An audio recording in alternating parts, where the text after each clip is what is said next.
So I'll continue sharing from that book on His Holiness's biography, Bharata Kyongla Rinpoche. I'm specifically leaving out topics that are difficult and that are having to do with profound sutra teachings or more particularly tantric teachings. So I'll touch on episodes like I did before. So, I've chosen 2-3 of them. So in Tibet, it was customary for His Holiness to spend the big chunk of winter time, almost up to 6 months in Lhasa at Norulinga. Oh, did I say Lhasa? Yeah, Lhasa, Japurang, at the Potala Palace. So every morning he would look through the window and it would overlook the Lhasa marketplace. I guess I have no clear clue of what this place is being named here are pointing to. So, so he would look, when he was very young, he would look through the windows and he would see the marketplace. Particularly a place called Cherak, which roughly translates, it may or may not be the right translation, but it roughly translates place known for its rough scent. So, Cherak. And so along the rough scent area, there are two main meat markets.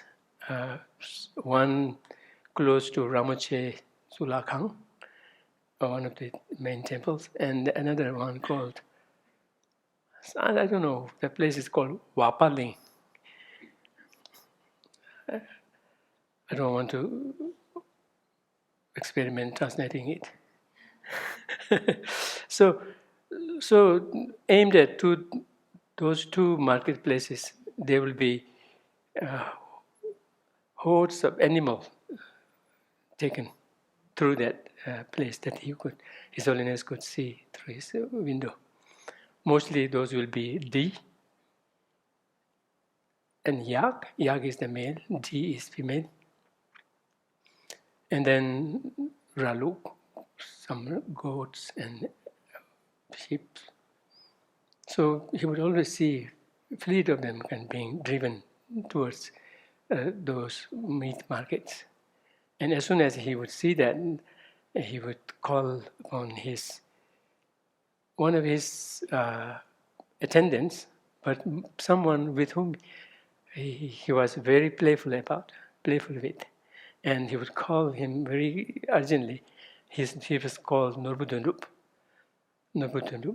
And he would then reach for money, whatever has been collected from the offerings. There would be a small box there, so he would reach for them and then give to him, and then have those animals saved before being butchered. So that was almost like a regular thing that he would do with his attendant, and so in all, while in Lhasa, while in Tibet, around 20,000, more than 20,000 animals were saved through that. Yes. And there's a place called Shundongkar. Again, Shundongkar is a place, I don't know. And near that place, they would have a place called Maling, which I would try to translate.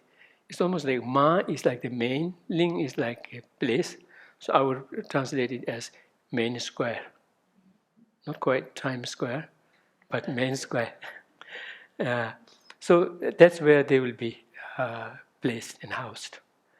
And so in doing so, he would approach it very appropriately, very skillfully, by not ordering the butchers to stop their business, yet at the same time making sure that the money that they are given in return for the animals are also quite reasonable, quite hefty amount that they agree to, that would serve their purpose behind pursuing that business. And so several occasions there were times when the supply ran short in those marketplaces, and the price of the meat went up. People kept wondering what might be the case there, but unannounced, that's what's happening behind the scene.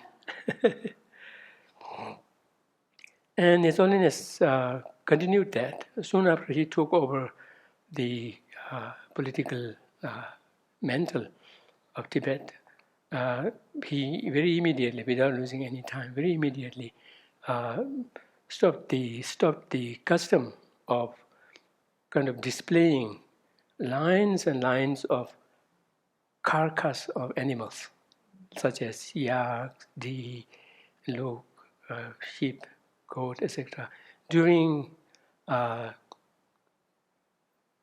official functions, and not just that.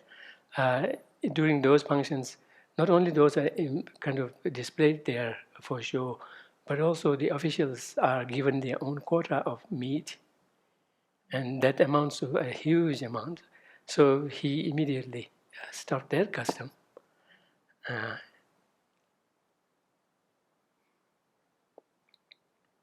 And then after coming into exile, yes, he continued with this practice of saving animals who are destined to be killed. So he had continued with that. And besides that, in the through repeated urging and instructions and advices, he succeeded in having the main monastic universities, monastic institutions, seats of learning, to at least stop offering meat in their, or preparing meat in their main kitchen. And likewise, he did that with the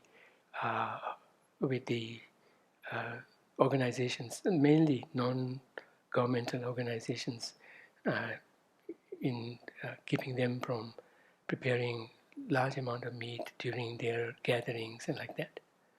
I personally recall that when I was first in Jepung, we would serve meat there, and it was so bad because we have this custom of eating food, drinking tea, having bread, breakfast, lunch, even dinner in the assembly hall.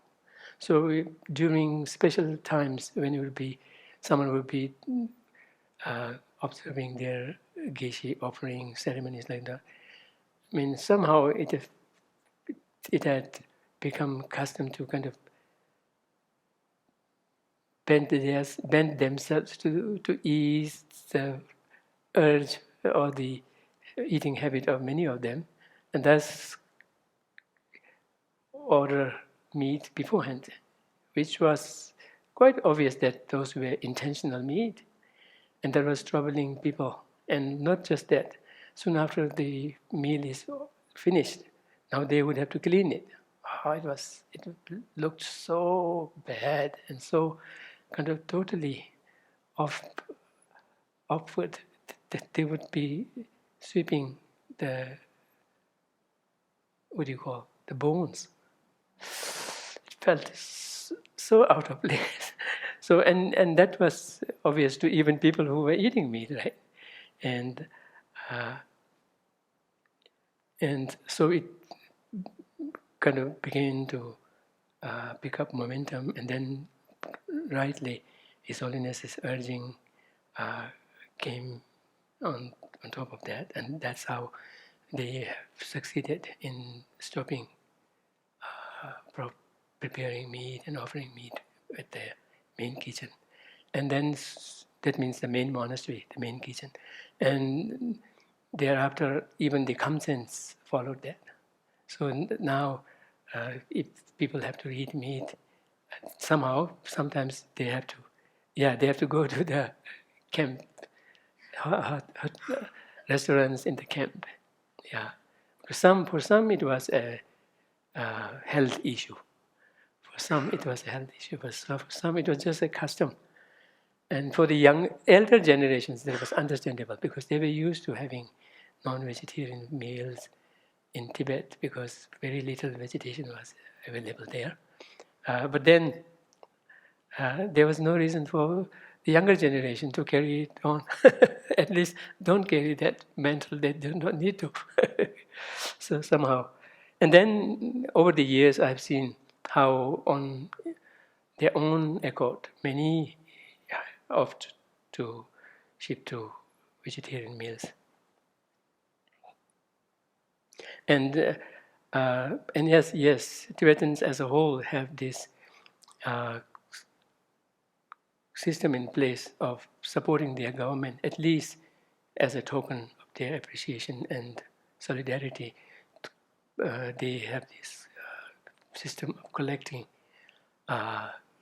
voluntary, so-called voluntary tax. How could it be? This sounds like an oxymoron, right? Voluntary yet tax. So they collect very minimal symbolic money every year.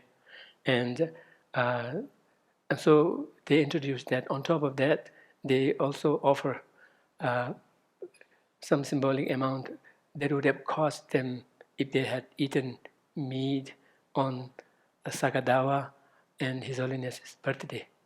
So on top of the usual official amount to be offered, they also added two more monetary amounts to that. So many take that, not just take that as a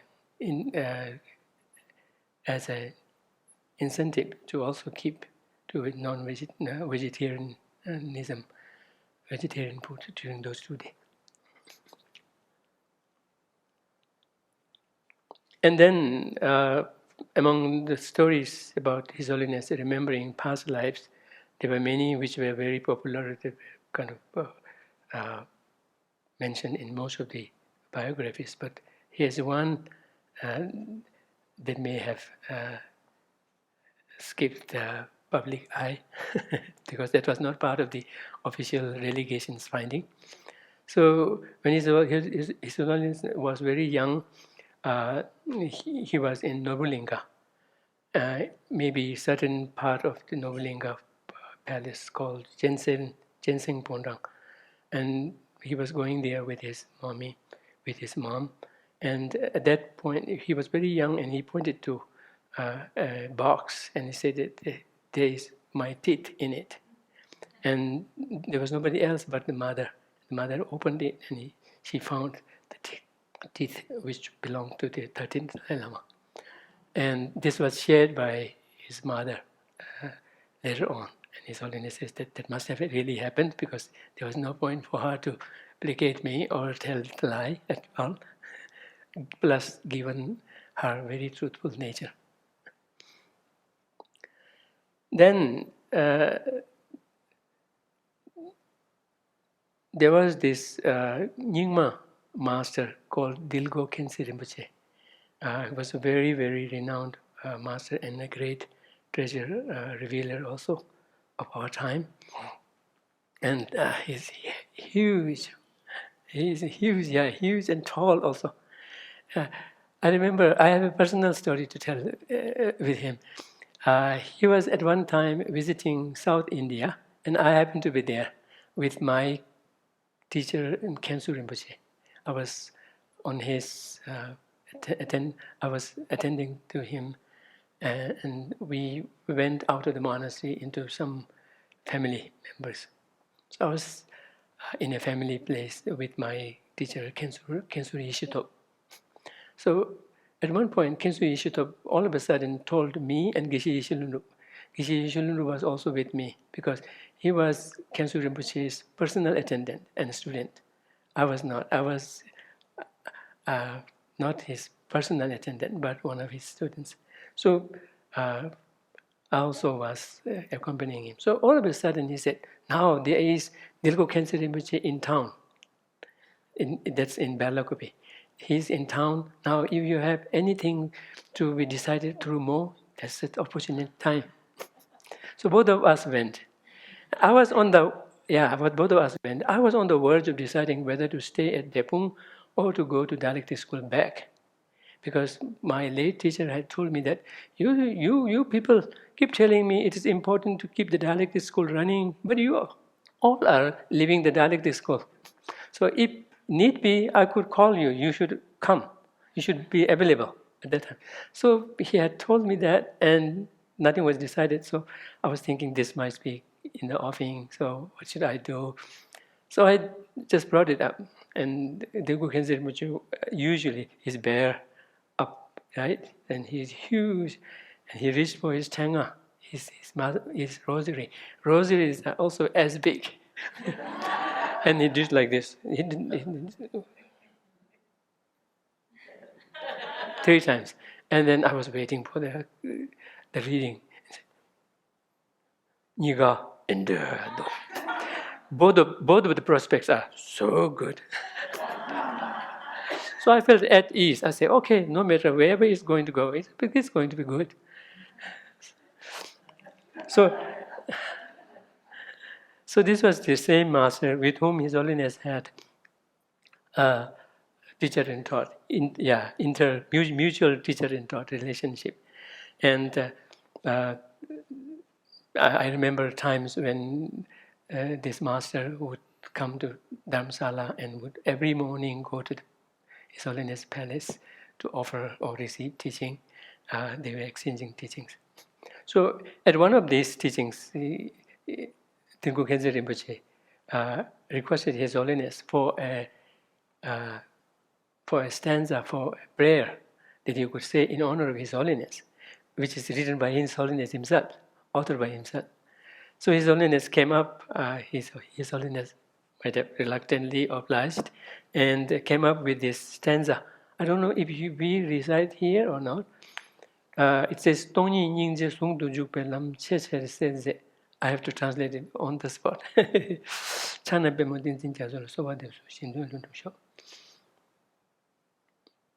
I supplicate to Tenzin Gyatso, the lotus in the hand, holding lotus in the hand. I supplicate and pray that all of your wishes be fulfilled. And as a way of qualifying His Holiness, it says, you are the protector, you are the protector of the land of snow, and you explicate the path of emptiness and compassion union, the path of union of compassion and emptiness. So that's a prayer where His Holiness has included what his main mission is to explicate and explain the path that brings together compassion and emptiness. In the Tibetan, it says "che cher selze," not just explicate, but really empathetically and extensively explain that. And His Holiness cares call himself Changna Pemo. There may be many ways of interpreting it, but to include this is very significant and has many messages to different students in calling himself Changna Pemo, in calling himself Jeresik. But then the interesting thing is the path that unionizes, that brings together emptiness and compassion. There are so many levels of understanding that the union of emptiness and compassion could mean the same as we right away understand, which is the level in Sutra, emptiness and compassion kind of practice together so that each holds the other, not becoming one. But when it is explained from a Tantric Vajrayana point of view, it takes two more extra layers of meaning.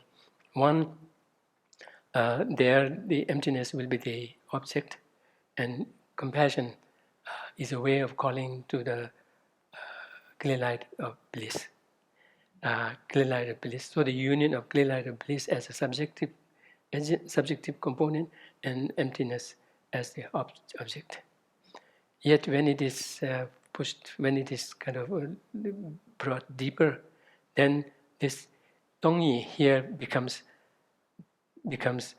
this combination on the one hand, and the compassion is the illusory body.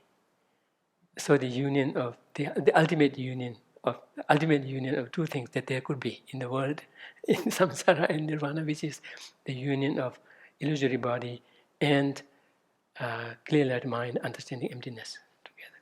So, so it's quite telling and very descriptive of what His Holiness spends a major part of his time in explaining the Dharma at all these levels.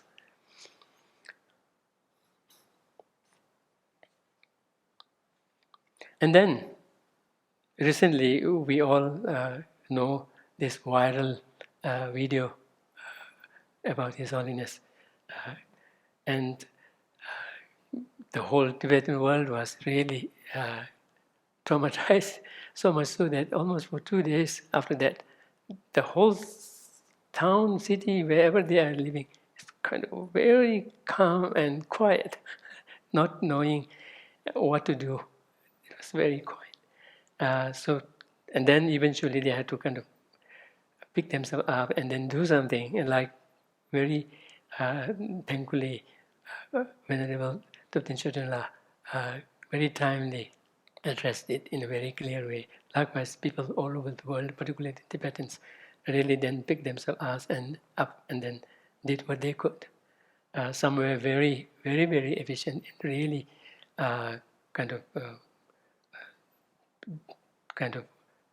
using the contemporary technologies in reaching out to the audience. But interestingly, in the course of that, I was watching things happening. Soon after that happened, there was this foundation called Scheherazade Foundation. Seemed to be founded in some Arabic country, maybe. I don't know the actual background of this, but this is called Scheherazade Foundation. And one of the family members, maybe the trustee, main trustee of the family, seemed to be a family foundation, but I don't know the actual background of it. So they have among their recipients of this award many illustrious names, mostly those who have made to the Nobel Peace Prize list, like Mother Teresa, Nelson Mandela, and others like that. So a few days after that, they went ahead and presented this award to His Holiness. That was quite assuring, thinking, oh, the truth really shines through. And they definitely they could not have missed what was happening outside, and they must have looked into the thing, etc., as well as really banked on what their own observation has been all throughout the years. So those were my commentary here. But somehow they went ahead and presented this award, and they handed it to the representative of His Holiness Dalai Lama and the Tibetan administration in London. And then, not too long after, the Magsaysay Award, the Ramon Magsaysay Award, which is considered quite famous award in Asia, I think it seems to be founded in Indonesia, something like that, or Malaysia, Indonesia. So apparently they had offered their award, presented their award to His Holiness the Dalai Lama in 1959 during his flight during his flight into exile after going through all those hardships and doing his best in coming up with a settlement with the Chinese. When it all failed, he made this arduous journey over the mountains and finally came into exile. So soon around that, I don't know exactly how long after that, but surely after he landed in India, they offered this award, and apparently His Holiness could not go there, and his eldest brother had received it on his behalf. But they decided to offer it again, personally, to His Holiness around the same time. And CNN was carrying a coverage of it and asked them, how come didn't you see this viral video making the rounds? They said, yes, we did. But then we also saw this full and unedited one, and we decided that he was innocent. So that was quite something. And then, most amazingly, 2-3 days, maybe less than 2 days after this video went viral, there was this global Buddhist summit happening in New Delhi at the expense of the Indian government, where 2 days of conference was happening. And the first day, the Indian Prime Minister Narendra Modi gave the keynote speech. And then the second day, His Holiness was to give. And they weren't sure whether His Holiness would come or not, but he did surely. And I got to watch it, and he was shining and beaming, and there was this rousing reception there, and everyone seemed to be very, very, relaxed and confident in his innocence, in his love and compassion, more particularly in his, and it was all it seemed like maybe it is coming from me, but kind of curious in how he would handle it. But he was as calm as always, and in his full address, he dwelled at length on the need of cultivating bodhicitta, compassion, and complemented by the wisdom, understanding emptiness. And soon after that,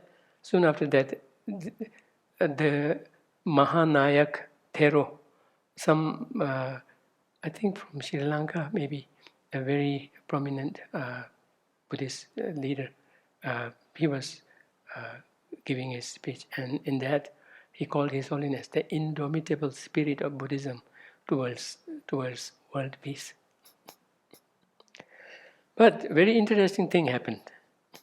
When this was all happening, some among the Tibetans, because they had to really do something, they cannot wait for others to do it. So some happened to be very good at technology, and he traced those videos, that video, and then traced to some, I think, Facebook or Twitter account by those names who had links to the Chinese government. And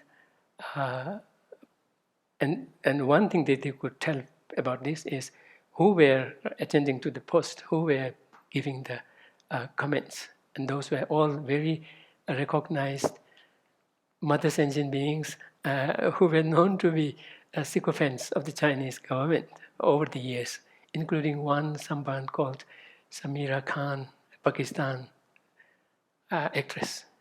Somehow, and she was also there, and she is said to have sent that same video to Nancy Pelosi and some other U.S. representatives who are known for their unwavering support to Tibet, saying, "This is the person of whom reincarnation you are pushing for. Do you want to do it?" So these are all traced by these Tibetan people who were into this, who were adept in doing this. And then eventually it seemed to be very well planned, pre-planned, because the Chinese government didn't come out upfront.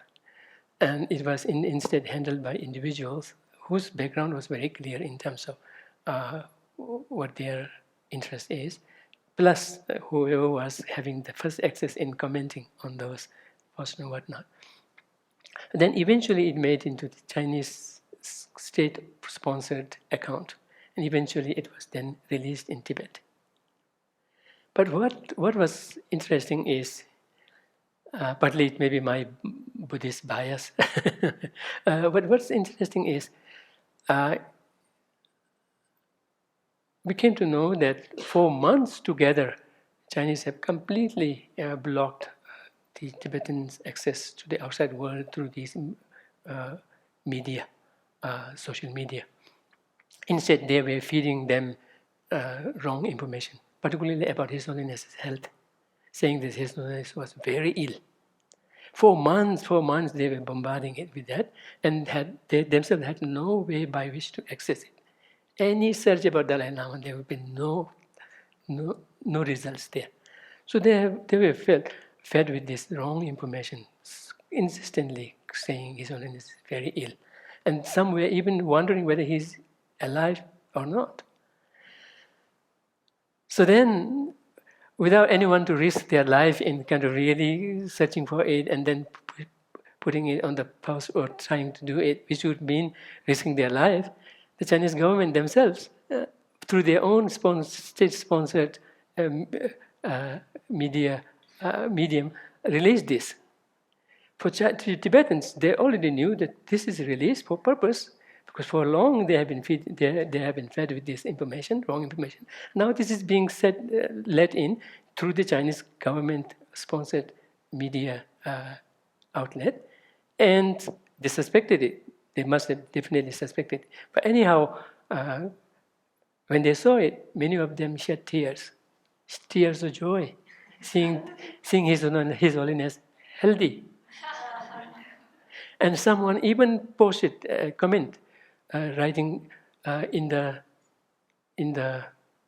Snowy Mountain Paradise, right? This prayer, except that the last part, may you stay until samsara ends. He or she has written, may you stay as long for a very long time. This is like sounding very practical, right? Realistic. As long as, may you stay until samsara ends. Instead of that, he or she has written, may you live for a very long time. That was posted in the comment. And then a day or after, it was gone. So it seemed like for the Tibetans, that was like a fresh air to breathe, for them to know that yes, His Holiness is safe and healthy.